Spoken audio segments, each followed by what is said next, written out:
সুন্নাহর আলোকে যে কোনো রাষ্ট্রের একটা জাতীয় বাজেট প্রণয়ন করার জন্য একদিনের বেশি সময়ের প্রয়োজন নাই।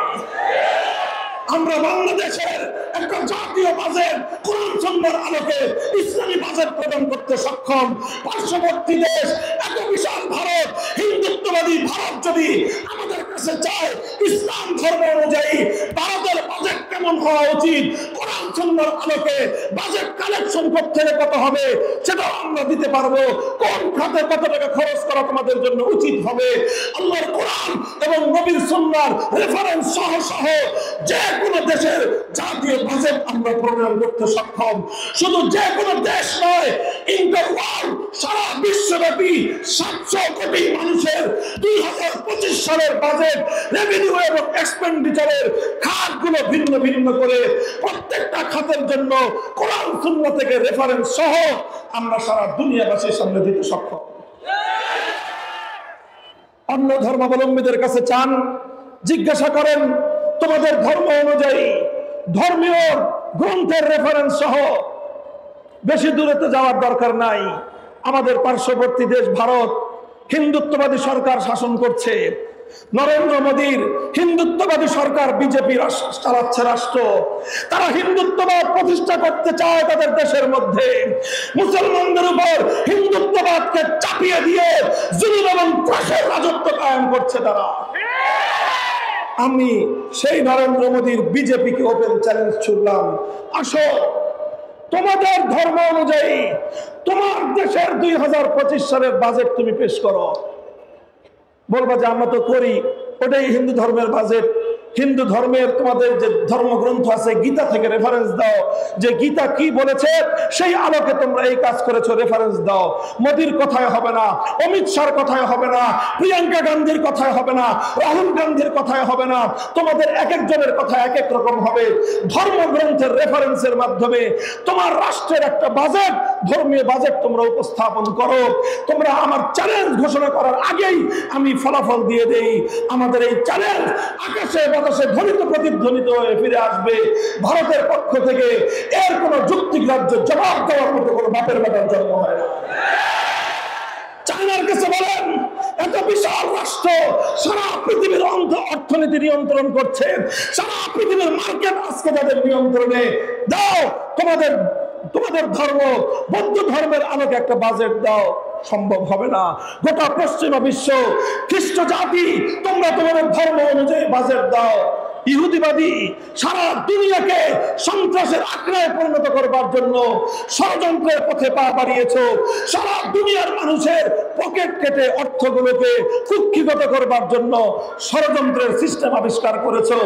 তোমাদের ধর্ম অনুযায়ী শুধুমাত্র সারা পৃথিবীর প্রয়োজন হবে না, তোমার রাষ্ট্র ইসরায়েলের বাজেট তুমি তোমার ধর্মগ্রন্থের রেফারেন্স অনুযায়ী পেশ করো, সক্ষম হবে না। কেন হবে না? ইসলাম কেন পারবে? কারণ ইসলামের মধ্যে কোরআনের অসংখ্য আয়াত রয়েছে, যে আয়াতগুলো একটা জাতীয় বাজেট প্রণয়ন করবার ক্ষেত্রে দিক নির্দেশনা দেয়।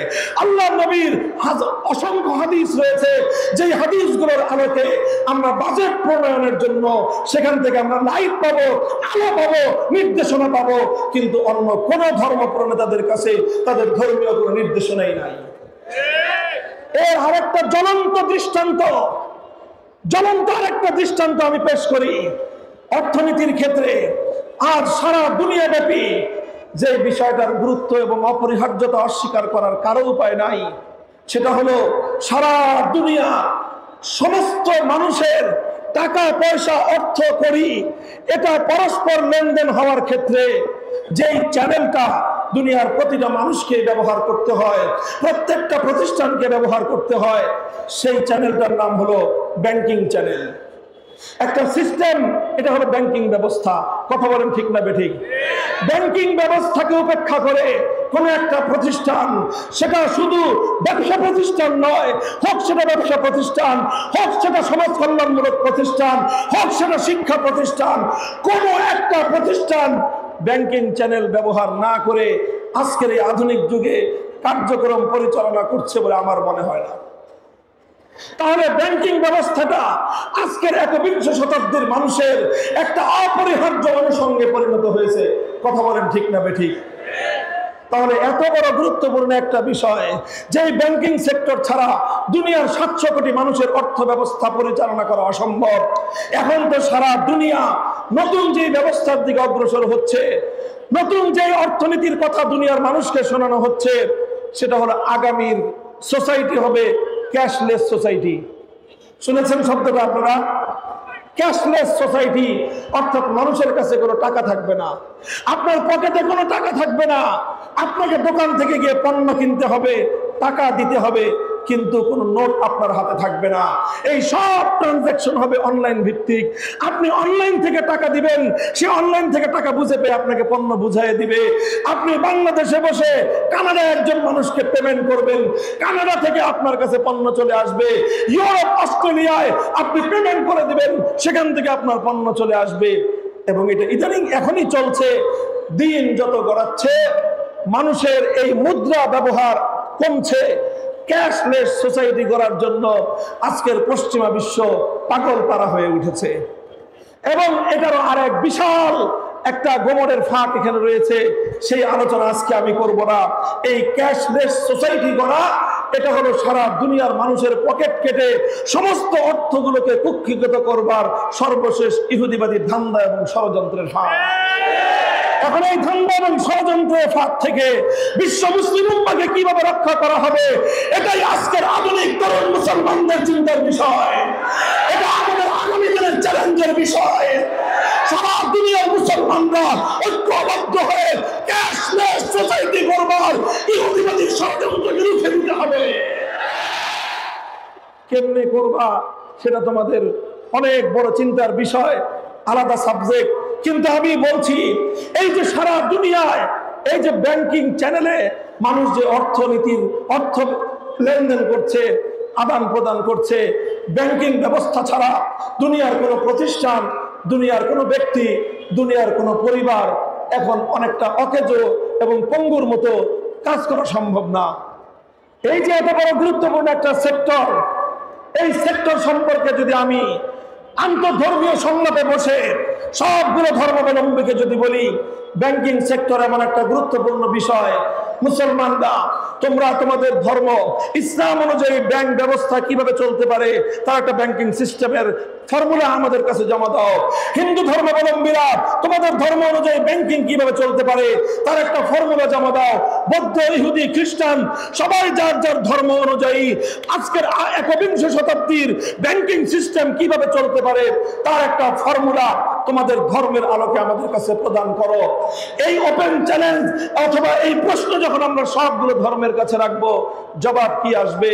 মুসলমানরা বলবে আমাদের কাছে নতুন করে চাওয়ার কিছু নাই। আজ থেকে প্রায় 60-70 বছর আগে সারা দুনিয়াবাসীর কাছে আমরা ইসলামী ব্যাংকিং এর একটা সিস্টেম, কোরআন সুন্নাহর আলোকে কিভাবে ব্যাংক ব্যবস্থা পরিচালিত হতে পারে সারা দুনিয়ার সামনে আমরা শুধুমাত্র তার থিওরি নয় বরং তার বাস্তব প্র্যাকটিক্যাল নজির দুনিয়াবাসীর সামনে আমরা দিয়ে রেখেছি। আজ বাংলাদেশের দিকে তাকায় দেখেন, শুধু বাংলাদেশেই সর্বশেষ তথ্য অনুযায়ী বাংলাদেশে শরিয়া ভিত্তিক ব্যাংক, ইসলামী ব্যাংকের সংখ্যা হলো 10টি। 10টা ইসলামী ব্যাংক পূর্ণাঙ্গভাবে ইসলামী শরিয়া অনুসরণের দাবি তারা করে। তারা দাবি করে যে তারা ইসলামী শরিয়া অনুযায়ী ব্যাংক চালায়। কতটুকু তারা চালায়, কতটুকু শরিয়া তারা ফলো করে করে না, সেটা তাদের ইমানদারির বিষয়। সেই বিষয় আমার এখানে আলোচ্য বিষয় নয়। আমার আলোচ্য বিষয় হলো ইসলাম একটা ব্যাংকিং ব্যবস্থার ফর্মুলা দুনিয়াবাসীকে দিয়েছে। কথা বলেন ঠিক না বেঠিক? সেই ফর্মুলা অনুযায়ী বাংলাদেশেই, আমার ছোট্ট বাংলাদেশে 10টা ব্যাংক ইসলামী শরিয়ার নীতি ফলো করে পরিচালিত হচ্ছে। বাংলাদেশের সেন্ট্রাল ব্যাংক, বাংলাদেশ ব্যাংকের বিরাট একটা সেক্টর, বিরাট একটা পার্ট এটা ইসলামিক ব্যাংকিং এর জন্য আলাদা করে দিয়েছে রাষ্ট্রের পক্ষ থেকে। কারণ ইসলামী ব্যাংক আজকের এমন একটা বাস্তবতা যে সারা দুনিয়া ইসলামী ব্যাংকিং ব্যবস্থার বাস্তবতাকে মেনে নিয়েছে। এখন বাংলাদেশকেও ইসলামী ব্যাংকের বাস্তবতা মেনে নেওয়া ছাড়া বিকল্প কোনো উপায় নাই। আচ্ছা, এবার বলেন বাংলাদেশে তো 10টা ইসলামী ব্যাংক আপনি বাংলাদেশে আপনার দেশেই খুঁজে পেলেন।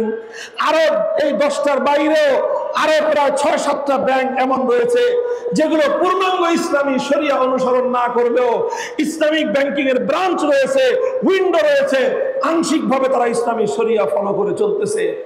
এই তো হলো ইসলামিক ব্যাংকের অবস্থা, যে 70 বছর ধরে পৃথিবীর দেশে দেশে ইসলাম ধর্মের মতে কোরআন সুন্নাহর আলোকে ব্যাংকিং ব্যবস্থার নীতিমালার আলোকে ব্যাংক শুধুমাত্র থিওরিটিক্যাল নয়, প্র্যাকটিক্যালি তারা পরিচালনা করে আসছে এবং দুনিয়ার 700 কোটি মানুষকে ব্যাংকিং সেবা দিয়ে যাচ্ছে।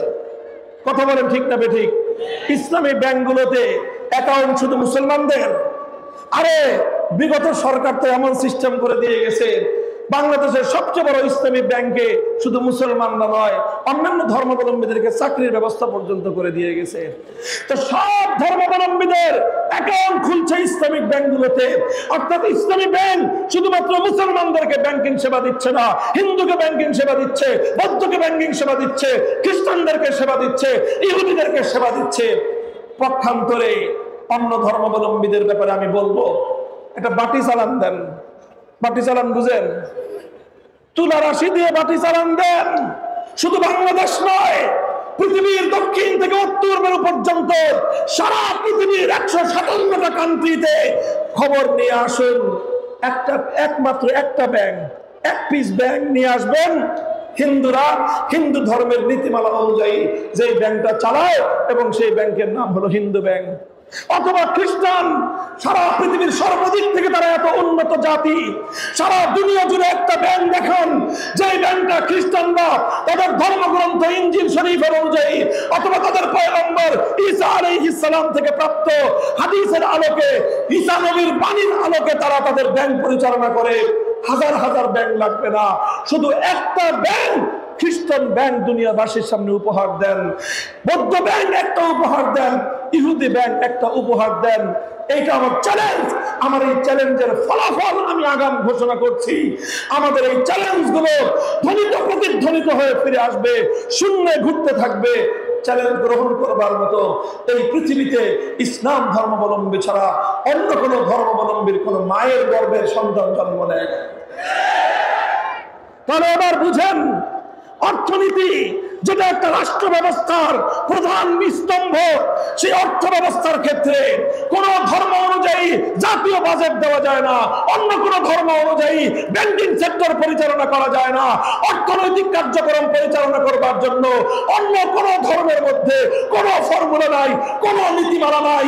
থাকলে আছে শুধুমাত্র ইসলামের কাছে, থাকলে শুধু ইসলাম প্রদান করতে পারে, শুধু মুসলমানের জন্য নয়, জাতি ধর্ম নির্বিশেষে দুনিয়ার 700 কোটি মানুষের অর্থনৈতিক নিরাপত্তা আজ কেবলমাত্র ইসলাম দিতে পারে। এটা গেল অর্থনৈতিক সেক্টর। সরাসরি রাজনৈতিক ক্ষেত্রকে নিয়ে আমি কথা বলি। রাজনীতির মধ্যে অত্যন্ত গুরুত্বপূর্ণ একটা চ্যালেঞ্জ হলো লিডারশিপ ইলেকশন। নেতৃত্ব নির্বাচন পদ্ধতি কি হবে, নেতৃত্ব নির্বাচন কিভাবে করা যাবে, একটা রাষ্ট্র তার নেতা কিভাবে নির্বাচন করবে, এটা একটা গুরুত্বপূর্ণ প্রশ্ন। কথা বলেন ঠিক না বেঠিক? খুবই গুরুত্বপূর্ণ প্রশ্ন। একটা রাষ্ট্র কিভাবে তার নেতা নির্বাচন করবে, এই প্রশ্নটা কতটা গুরুত্বপূর্ণ বাংলাদেশের মানুষের চেয়ে এটা তো হারে হারে আর কেউ টের পায় নাই। এই কিভাবে রাষ্ট্রের নেতা নির্বাচন হবে, এই প্রশ্ন নিয়ে আজ প্রায় 3 দশক ধরে বাংলাদেশ যুদ্ধ দেখছে, লড়াই দেখছে, জুলুম দেখছে, অত্যাচার দেখছে, রাষ্ট্রের সম্পদ ধ্বংস হতে দেখছে, এক পক্ষকে আরেক পক্ষের সঙ্গে যুদ্ধ হতে দেখছে। আজও পর্যন্ত বাংলাদেশ এই প্রশ্নের সমাধান করতে পারে না। মোহতারাম হাজিরিন, এত গুরুত্বপূর্ণ প্রশ্নের জবাব যদি জানতে চান, রাষ্ট্রের নেতা নির্বাচন করবার কি ফর্মুলা আছে, হিন্দু ধর্মের কাছে জিজ্ঞাসা করব, তোমাদের কাছে বলো তোমাদের গীতা কি ফর্মুলা দিয়েছে, তোমাদের ধর্ম প্রণেতারা রামরা তোমাদেরকে কি ফর্মুলা দিয়েছে, গৌতম বুদ্ধদেরকে কি ফর্মুলা দিয়েছে, খ্রিস্টানদেরকে কি ফর্মুলা দিয়েছে, ইহুদিদের কাছে কি ফর্মুলা আছে? কোন ফর্মুলা নাই। আমাদের কাছে জিজ্ঞাসা করো নবী মুহাম্মদ সৌদি আরবি ইসলামের জন্য, বিশ্ববাসীর জন্য নেতা নির্বাচন করবার কি ফর্মুলা দিয়েছে, জবাব আমরা দেব। শুধু ফর্মুলা দেয় নাই, বরং এমন ফর্মুলা দিয়েছে ইসলাম প্রদত্ত নেতা নির্বাচনের, রাষ্ট্রপ্রধান নির্বাচন করবার যেই ফর্মুলা ইসলাম দিয়েছে, এর চেয়ে সুন্দর, এর চেয়ে নিরাপদ, এর চেয়ে উত্তম ফর্মুলা পৃথিবীতে আর কোনোদিন হতে পারে না। ইসলামের যে নেতৃত্ব নির্বাচনের ফর্মুলা রয়েছে, ওয়ার্ল্ড ওয়াইড বিশ্বব্যাপী সর্বশ্রেষ্ঠ নেতৃত্ব নির্বাচনের ফর্মুলা, ইসলামের ফর্মুলার নাম হলো আহলুল হাল্লি ওয়াল আকদের মাধ্যমে আগে ভোটার বাছাই হবে, আগে ভোটার বাছাই হবে। গড়পড়তার যে সে ভোটার হতে পারবে না, নির্দিষ্ট ক্রাইটেরিয়ার ভিত্তিতে ভোটার চয়েস হবে, ভোটার তালিকা হবে, ভোটার সিলেকশন হবে। তারপরে সেই সকল ভোটারদের ভোটের ভিত্তিতে একজন নেতা নির্বাচিত হবেন। নেতা নির্বাচিত হওয়ার পর তার বায়াত হবে, বায়াত হওয়ার পর তার পরিচয় হবে তিনি খলিফাতুল মুসলিমিন, তার উপাধি হবে তিনি আমিরুল মুমিনিন, তার নেতৃত্বের পরিধি হবে পৃথিবীর এক প্রান্ত থেকে আরেক প্রান্ত পর্যন্ত 700 কোটি মানুষ এক নেতার অধীনে পরিচালিত হবে। এটাই ইসলামের দেওয়া বিশ্বায়নের ব্যবস্থা, সারা পৃথিবীকে নেতৃত্ব দেওয়ার ব্যবস্থা।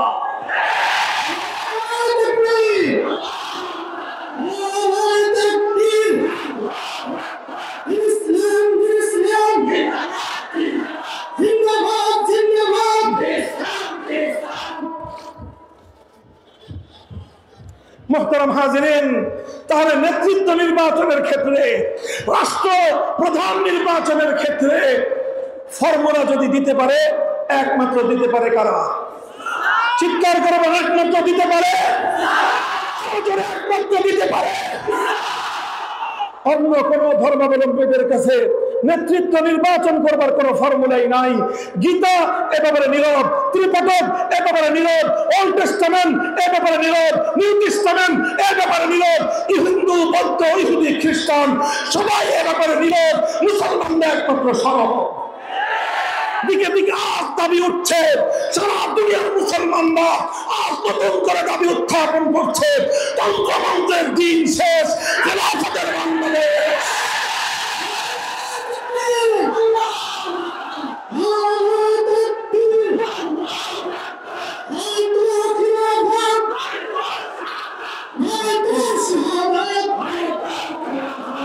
ইনশাআল্লাহ, ইনশাআল্লাহ অচিরেই পৃথিবী সেই দিন দেখবে ইমারতে ইসলামিয়া থেকে দামেস্কের শাম পর্যন্ত সারা দুনিয়াকে নেতৃত্ব দিবে খলিফাতুল মুসলিমিন।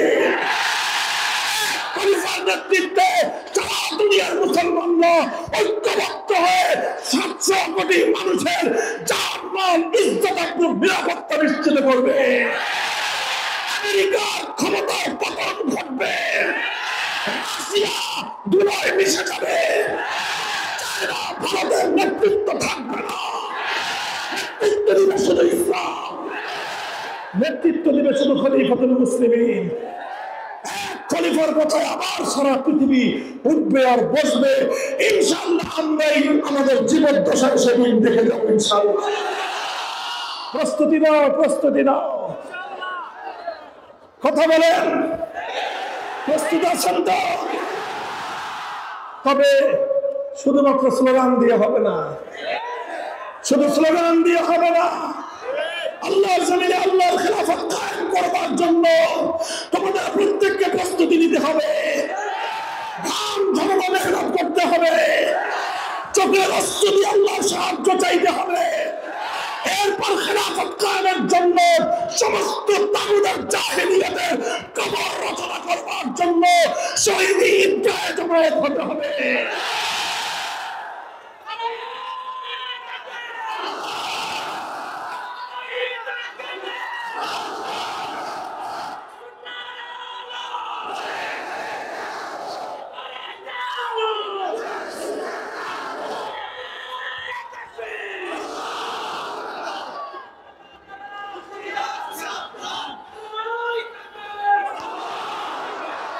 ধৈর্য আছে, ধৈর্য। এবার সবচেয়ে ইন্টারেস্টিং স্যাম্পলটা, সবচেয়ে ইন্টারেস্টিং, গুরুত্বপূর্ণ দৃষ্টান্তটা আমি আপনাদের সামনে উপস্থাপন করছি। লিসেন মি, আমাকে লক্ষ্য করে শুনুন কথা, প্রশ্নটা ভালো করে বুঝুন, উত্তরটা বোঝা সহজ হবে। আসওয়ালু নিসফুল, এই কথা বলো নাকি ছাত্ররা? আসওয়ালু নিসফুল ইলম, প্রশ্ন ভালো করে বুঝলে অর্ধেক বুঝার কাম শেষ। প্রশ্ন বুঝবা না, খাতায় খালি লিখতে থাকবা, সারাদিন লিখবা, দিন শেষে পাইবা ঘোরার দিন। বুঝো কথা? আসওয়ালু নিসফুল ইলম, প্রশ্ন বুঝবা, খুব ভালো করে বুঝবা। আজকের বর্তমান ছাত্রদের সবচেয়ে বড় সমস্যা হলো প্রশ্ন না বুঝেই উত্তর দেওয়া শুরু করে দেয়। এই জন্য প্রথম আমি প্রশ্নটা বোঝাচ্ছি, খেয়াল করে শুনো। আচ্ছা, যে কোনো রাষ্ট্র হোক, যে কোনো রাষ্ট্র গঠন করুক, যারাই গঠন করুক, যে কোনো ধর্মালারাই গঠন করুক, যেই ধর্মালারা রাষ্ট্র গঠন করলো সেই ধর্ম ছাড়া অন্য ধর্মাবলম্বীরা সে দেশে থাকবে কি থাকবে না? যারা বলেন, মুসলমানরা যদি ইসলামী রাষ্ট্র গঠন করে সেই দেশে হিন্দু, বৌদ্ধ, খ্রিস্টান, ইহুদি, শিখ, উপজাতি, অন্যান্য ধর্মাবলম্বীরা থাকবে কি থাকবে না? আরো যারা চিৎকার করে বলে থাকবে কি থাকবে না? একই প্রশ্ন, হিন্দুরা যদি হিন্দু রাষ্ট্র গঠন করে সেখানে মুসলিম, বৌদ্ধ, ইহুদি, খ্রিস্টান, শিখ, অন্যান্য জাতি থাকবে কি থাকবে না? একই প্রশ্ন প্রত্যেকটা ধর্মের ব্যাপারে, বৌদ্ধদের ব্যাপারে, খ্রিস্টানদের ব্যাপারে, ইহুদিদের ব্যাপারে। যে যেই ধর্ম অনুযায়ী রাষ্ট্র গঠন করলো সেই ধর্মাবলম্বী ছাড়া অন্যান্য ধর্ম অনুসারীরাও সেখানে থাকবে। আচ্ছা, যদি থাকে তাহলে প্রশ্ন হলো সেই ধর্মের আলোকে অন্যান্য ধর্মাবলম্বীদের কি কি অধিকার প্রাপ্য, তাদের অধিকার কিভাবে নিশ্চিত করা হবে সেটা বলো। প্রশ্নটা বুঝছো? বুঝা গেছে প্রশ্ন? আবার ক্লিয়ার করছি, যে কোনো ধর্মাবলম্বীরা নিজ ধর্মের আলোকে রাষ্ট্র গঠন করলো সেই রাষ্ট্রে অন্য যত ধর্মাবলম্বীরা আছে সেই সকল ধর্মাবলম্বীদের কি কি অধিকার প্রাপ্য, তাদের অধিকারগুলো কিভাবে সংরক্ষিত হবে, তাদের কি কি দায়িত্ব, সেই দায়িত্বগুলো কিভাবে নিরূপিত হবে, এটা হলো প্রশ্ন। এই প্রশ্ন আমরা ইসলামকেও করব, এই প্রশ্ন আমরা হিন্দু ধর্মকেও করব, এই প্রশ্ন আমরা বৌদ্ধ, খ্রিস্ট, ইহুদি ধর্ম সবগুলো ধর্মকে করব না, এই প্রশ্ন আমরা করলাম। কথা পরিষ্কার? এবার এই প্রশ্নের জবাব হিন্দু ধর্মাবলম্বীদের কাছে আমি প্রথমে জিজ্ঞাসা করি, হিন্দু ধর্মাবলম্বীরা বলো, তোমার হিন্দু রাষ্ট্রের মধ্যে একজন মুসলিম সে যদি 5 ওয়াক্ত আল্লাহু আকবারের আযান দিয়ে নামাজ পড়তে চায়, তোমার হিন্দু ধর্ম একজন মুসলিমকে 5 ওয়াক্ত আযান দিয়ে নামাজ পড়বার পারমিশন দিবে কি দিবে না? তোমার ধর্মগ্রন্থের রেফারেন্স দিয়ে জবাব দাও। তোমার রাষ্ট্রে, হিন্দু ধর্মের রাষ্ট্রে একজন মুসলমান আল্লাহ প্রদত্ত অধিকার অনুযায়ী গরু জবাহ করে গরুর গোশত ভক্ষণ করতে চায়, তোমার ধর্ম হিন্দু রাষ্ট্র একজন মুসলমানকে গরুর গোশত খাওয়ার অধিকার দিবে কি দিবে না? জবাব দাও। তোমরা কি আমাদের কোন মুসলমান ভাইকে গরুর গোশত খাওয়ার অধিকার দিবা, না শুধুমাত্র গরুর গোশত রাখার অপরাধে মুসলমানদেরকে আগুনে জ্বলন্ত পুড়িয়ে মারবা? জবাব দাও। তোমাদের দেশে, তোমাদের ধর্ম রাষ্ট্রে একজন মুসলমান গরুর গোশত খাইতে চাওয়ার অপরাধে তার গোটা বাড়িঘর জ্বালিয়ে ছারখার করে দিবা, না তাকে গরুর গোশত খাওয়ার অধিকার দিবা? জবাব দাও। অতঃপর জবাব দাও, তোমার রাষ্ট্রে মুসলমানরা যে মসজিদ গড়েছে, মুসলমানরা যে মসজিদ নির্মাণ করেছে, সেই মসজিদ নির্মিত হওয়ার পর সেই মসজিদের নিরাপত্তা কে দিবে বলো? জবাব দাও। হিন্দু রাষ্ট্র, হিন্দুত্ববাদী রাষ্ট্রে মুসলমানদের উপাসনালয়, মুসলমানদের সেজদাগাহ, মসজিদ সম্পর্কে তোমার ধর্ম কি বলে? ধর্মগ্রন্থ থেকে রেফারেন্স সহ জবাব দাও। মুহতারাম হাজিরিন, এভাবে একটার পরে একটা যদি আমি প্রশ্ন করতে থাকি, হিন্দু ধর্মাবলম্বীদের কাছে জবাব চাইতে থাকি, জবাব চাইতে থাকবো, হিন্দু ধর্মাবলম্বীদের কাছ থেকে জবাব পাওয়া তো দূরের কথা, কোনো রা শব্দ পাওয়া, তু শব্দ পাওয়া সম্ভব নয়। একই কথা খ্রিস্টানদের ব্যাপারে জবাব দাও দুনিয়ার 200 কোটি খ্রিস্টান। তোমরা যদি তোমাদের খ্রিস্টান ধর্ম অনুযায়ী রাষ্ট্র গঠন করো, তোমার সেই খ্রিস্ট রাজ্যে আমার একজন মুসলিম মেয়ে হিজাব পরে বিশ্ববিদ্যালয়ে যেতে চায়, হিজাব পরবার অধিকার তোমরা তাকে দেবা কিনা? জবাব দাও। আমার একটা বোন, আমার একটা মেয়ে আল্লাহর ফরজ বিধান পর্দা করতে চায়, পর্দা করবার অধিকার তাকে দেবে কিনা বলো? আমার একজন মুসলিম বাবা তার 15 বছর বয়স্ক একটা মেয়েকে বিয়ে দিতে চায়। এবার বলো তোমরা সেই মুসলিম বাবা যে তার নিজের মেয়ের নিরাপত্তার জন্য 15 বছর বয়সে বিবাহ দিতে চায়, তোমরা তাকে হ্যান্ডকাপ পরায়ে আসামির কাঠগড়ায় দাঁড় করিয়ে তার জন্য তোমরা বিচারের ব্যবস্থা করবা, না সেই দায়িত্বশীল বাবার জন্য পুরস্কারের ব্যবস্থা করবা? জবাব দাও। জবাব নাই, জবাব নাই। সারা দুনিয়ার কোথাও তুমি জবাব পাবে না। পাল্টা প্রশ্ন করো আমার ইসলামের কাছে। যদি প্রশ্ন করো মুসলিম রাষ্ট্রে অমুসলিমের কি অধিকার, আমি বলবো আমার নবীর হাদিস, লাহুম মা লানা ওয়া আলাইহিম মা আলাইনা, আল খামরু লাহুম কাল খাল্লি লানা ওয়াল খিনজির লাহুম কাশ-শাতি লানা। আমরা বলবো তুকাতালু মিন ওয়ারাইহিম। আমার নবী বলবেন একজন হিন্দু নারীর ইজ্জতের হেফাজতের জন্য, একজন মুসলিম পুরুষের নারীর জীবনের নিরাপত্তা দেওয়ার জন্য 200 কোটি মুসলমান জিহাদ করবে, লড়াই করবে।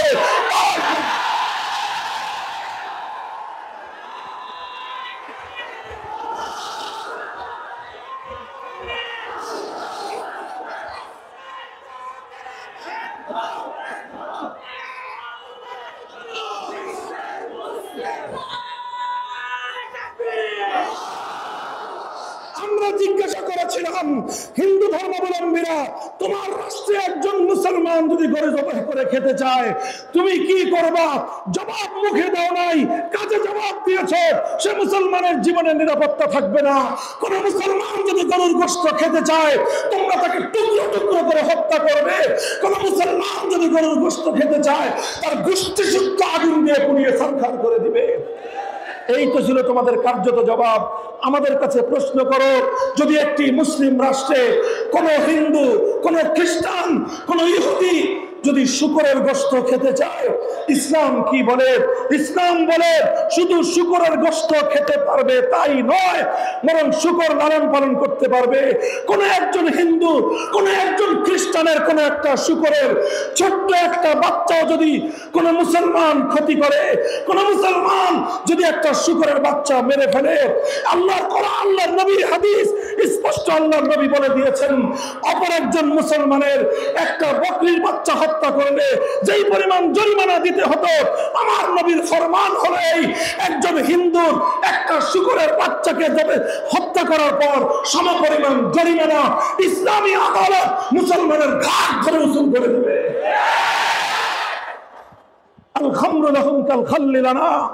একজন মুসলমান ইসলামী রাষ্ট্রের মধ্যে যেরকম ম্যাঙ্গো জুস পান করতে পারে, শরবত পান করতে পারে, রুহ আফজা পান করতে পারে, সে ট্যাং শরবত পান করতে পারে, যে কোনো ফলের জুস যে কোনো মুসলমান পান করতে পারে। মুসলমান যেভাবে ইসলামী রাষ্ট্রে জুস পান করার অধিকার রাখে, একজন হিন্দু নাগরিক একটা ইসলামী রাষ্ট্রের মধ্যে মদ পান করার অধিকার রাখে। একজন খ্রিস্টান ইসলামী দেশের মধ্যে মদ পান করার অধিকার রাখে। মুহতারাম হাজিরিন, এভাবে একটার পর একটা বলে যাব। শুরুই তো করলাম শুয়োরের বাচ্চার মদের থেকে। ইসলাম তোমার শুকরের অধিকার, শুকর খাওয়ার অধিকার দিয়েছে। ইসলাম তোমাকে শুকর পালন করার অধিকার দিয়েছে। ইসলাম আর কি না দিয়েছে সেটা বলো তুমি। বলো তোমার ধর্ম পালন করবার অধিকার। আমি বলবো ইসলাম তোমাকে ধর্ম পালন করবার অধিকার দিবে। তোমার মন্দির রক্ষা করবার অধিকার, ইসলাম বলবে তুমি মন্দির রক্ষা করো, মন্দিরে তুমি দেবতা নির্মাণ করো, মন্দিরে তুমি দেবতার পূজা করো। ইসলাম এবং মুসলমান পশ্চিমকালে তোমার ধর্মীয় স্বাধীনতার হস্তক্ষেপ করবে না। তোমাকে সামান্য কিছু দায়িত্ব পালন করতে হবে এবং তোমার সেই দায়িত্ব পশ্চিমকালেও একজন মুসলিমের চেয়ে দায়িত্ব বেশি নয়।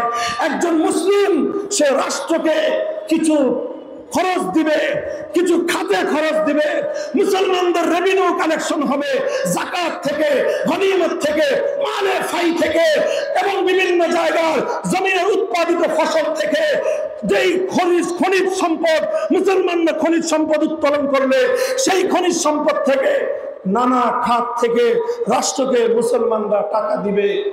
হিন্দুরা, বৌদ্ধরা, খ্রিস্টানরা, মুসলমানরা যেরকম 2.5% যাকাত দেয়, তারা ঠিক একইভাবে কিছু পার্সেন্ট তারা জিজিয়া দিবে, তারা কর দিবে।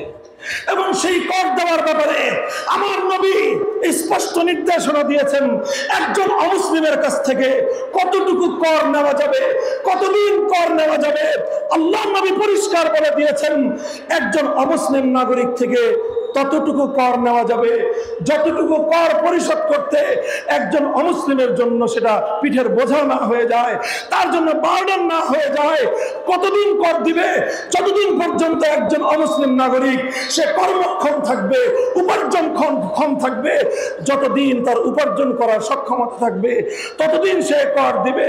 আর যখন সে উপার্জন করার সক্ষমতা নাই, আল্লাহর নবী ইসলামী রাষ্ট্রপ্রধানকে বলে দিবেন যে তার যৌবনটা তোমার রাষ্ট্রের জন্য সে ব্যয় করেছে, তার যৌবন দিয়ে তোমার রাষ্ট্রকে সে সার্ভিস চার্জ দিয়েছে। বার্ধক্যের সময়ে ইসলামী রাষ্ট্র একজন হিন্দু নাগরিককে বিনামূল্যে সেবা দাও। ইসলাম বলবে একজন অমুসলিম বৌদ্ধ নাগরিককে বিনামূল্যে সেবা দাও, একজন খ্রিস্টান বৃদ্ধ নাগরিককে সেবা দাও, এটাই বলবে ইসলাম।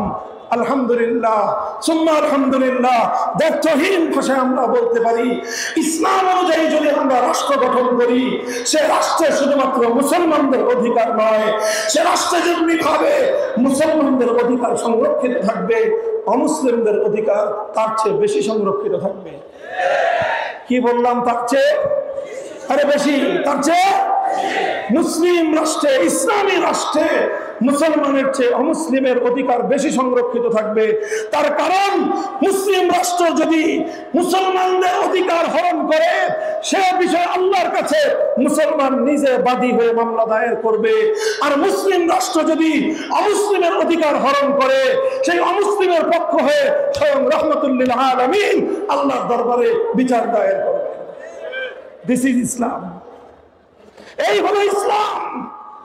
মুহতারাম হাজিরিন, আমি দুটো রাষ্ট্র ব্যবস্থা নিয়ে, দুটো অর্থ ব্যবস্থা নিয়ে, চারটা স্যাম্পলের মাধ্যমে আমি আবার পুরাতন কথা রিপিট করছি।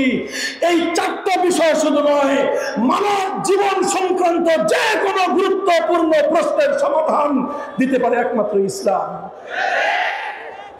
এই জন্য ইসলামী কেবল দাবি করতে পারে আমি যেহেতু দিতে পারবো, আমি যেহেতু দায়িত্ব নিতে সক্ষম, আমি যেহেতু নিরাপত্তা দিতে পারবো, আমি যেহেতু সারা দুনিয়ার মানুষকে সর্বশ্রেষ্ঠ ব্যবস্থা উপহার দিতে পারবো, এজন্য আমার পক্ষে এই দাবি করা মানায়। আমরা রাষ্ট্র চাই, ইসলামী রাষ্ট্র চাই। আমরা একটাই রাষ্ট্র চাই, সেই রাষ্ট্রের নাম রাষ্ট্র চাই, ইসলামী রাষ্ট্র চাই। কত বড় রাষ্ট্র চাই? বলো ইসলামী রাষ্ট্র চাই। রাষ্ট্র চাই, রাষ্ট্র চাই, রাষ্ট্র চাই, রাষ্ট্র চাই, ইসলামী রাষ্ট্র চাই, ইসলামী হুকুমত জিন্দাবাদ, জিন্দাবাদ, ইসলাম, ইসলাম, ইসলামী হুকুমত কায়েম হোক, কায়েম হোক। মুহতারাম হাজিরিন, এবার আমার আখেরি কনক্লুশন, এবার খুলাসাতুল কালাম এবং এই বক্তব্যের দ্বারা আমাদের করণীয় এবং দায়িত্ব সম্পর্কে আমার পয়গাম এবং আমার মেসেজ দিয়ে আমি বক্তব্য শেষ করছি। তার আগে ছোট্ট একটা দৃষ্টান্ত দেই, একটা গল্প বলি। শোনার মতো ধৈর্য আছে? দেখেন, কথা হলো এই জায়গাটা, আপনারা বুঝতে পেরেছেন মূল কাহিনীটা, যে রাষ্ট্র ব্যবস্থা উপহার দেওয়ার মতো সক্ষমতা আছে একমাত্র ইসলামের। এই সক্ষমতা হিন্দু ধর্মের নাই, এই সক্ষমতা বৌদ্ধ ধর্মের নাই, এই সক্ষমতা খ্রিস্টান এবং ইহুদি কোন ধর্মের নাই, আছে একমাত্র ইসলামের।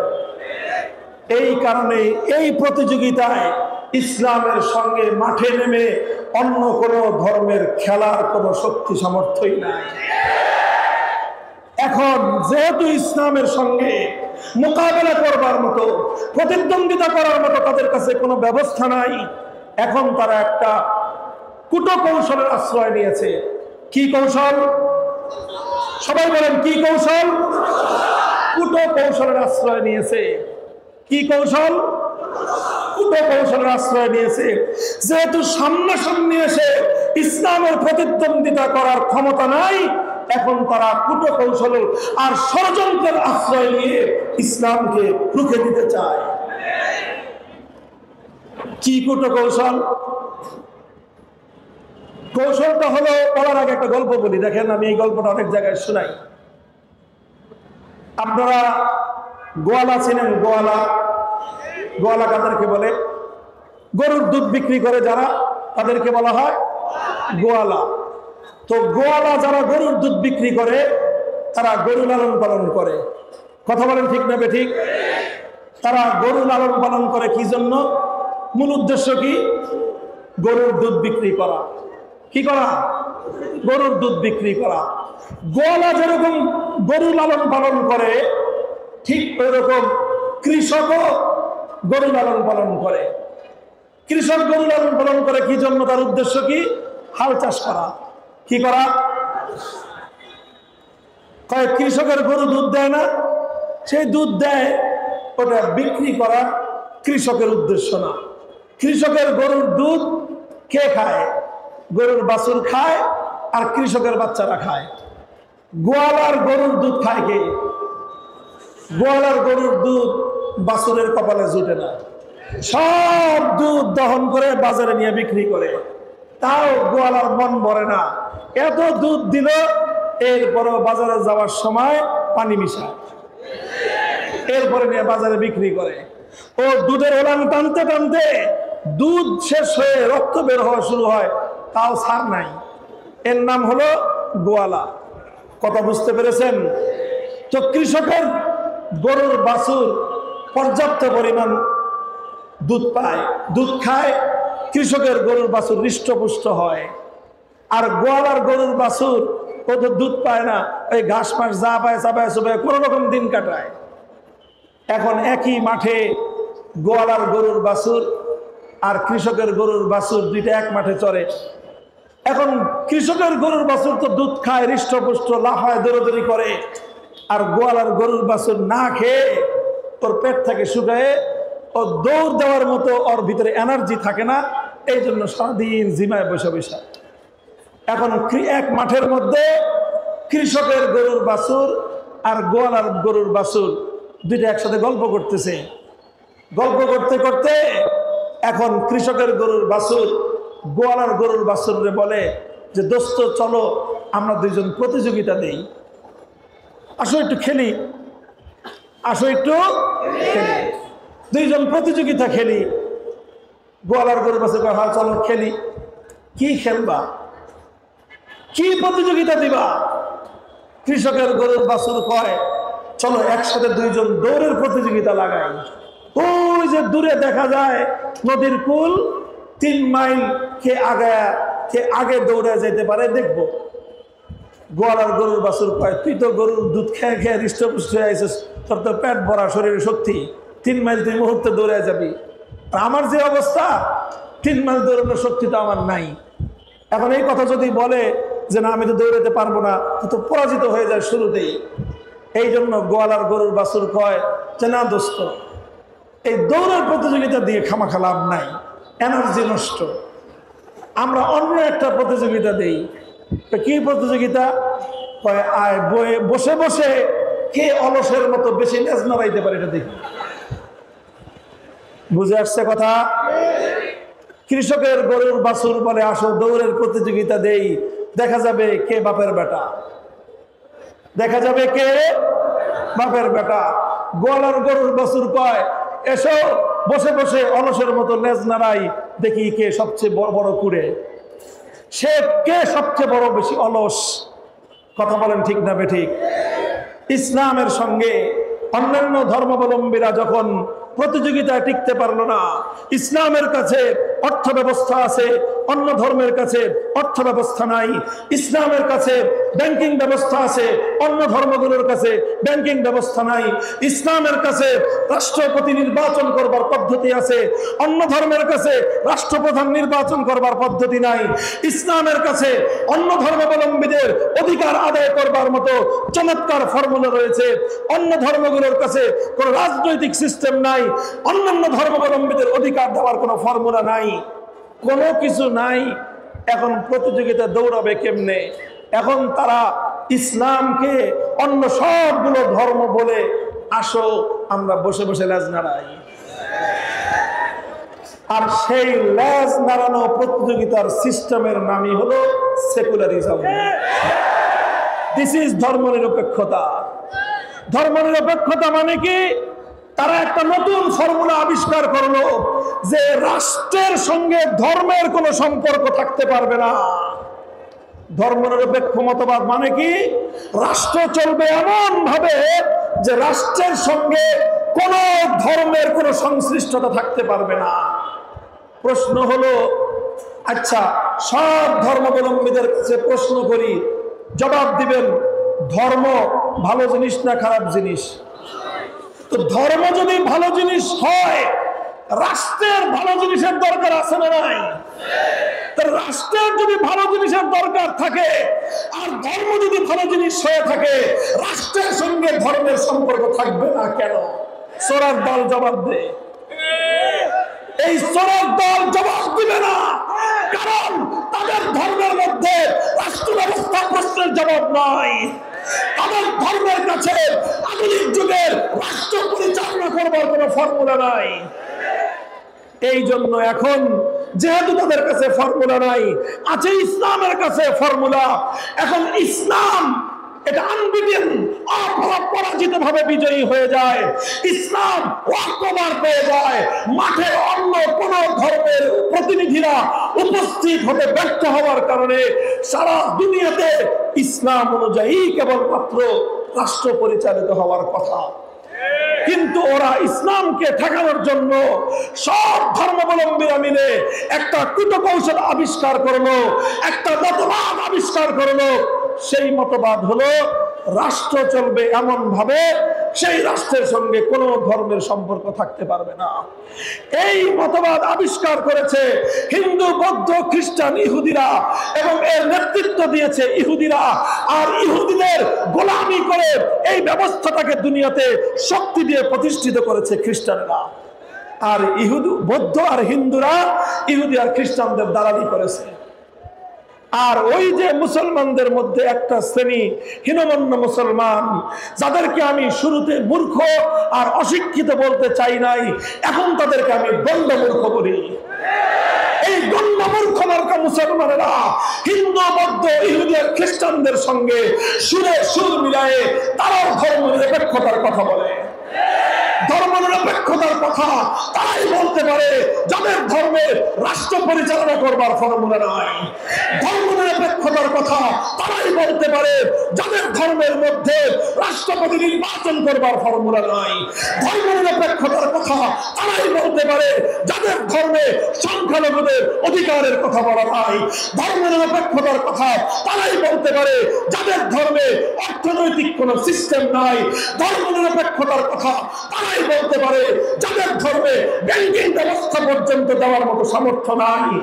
ইসলাম এবং মুসলমানরা সব কিছু দিতে যেহেতু সক্ষম, সুতরাং কোন মুসলমান যদি সে সত্যিকার ইসলামের অনুসারী হয়ে থাকে, যদি সে ইসলামের কল্যাণকামী হয়ে থাকে, সে যদি মুসলমানের বাচ্চা মুসলমান হয়ে থাকে, সে পশ্চিমকালেও ধর্ম নিরপেক্ষতার মতো এই পৃথিবীতে সবচেয়ে বড় কুফরি মতবাদকে পশ্চিমকালেও সে গ্রহণ করতে পারে। সেকুলার ধর্ম বলি আমরা। সেকুলার ধর্ম হিন্দু ধর্মের চেয়ে ভয়ঙ্কর, সেকুলার ধর্ম বৌদ্ধ ধর্মের চেয়ে ভয়ঙ্কর, সেকুলার ধর্ম খ্রিস্টান ধর্মের চেয়ে ভয়ঙ্কর, সেকুলার ধর্ম ইহুদি ধর্মের চেয়ে ভয়ঙ্কর। মুহতারাম হাজিরিন, আমার আলোচনাকে আমি সমাপ্তির দিকে এনে এক কথা আপনাদের কাছ থেকে একটা অঙ্গীকার নিয়ে আমি আমার আলোচনা শেষ করতে চাই। হে মুসলমান, তোমরা ইসলামকে পূর্ণাঙ্গ জীবন ব্যবস্থা বিশ্বাস করো কি করো না?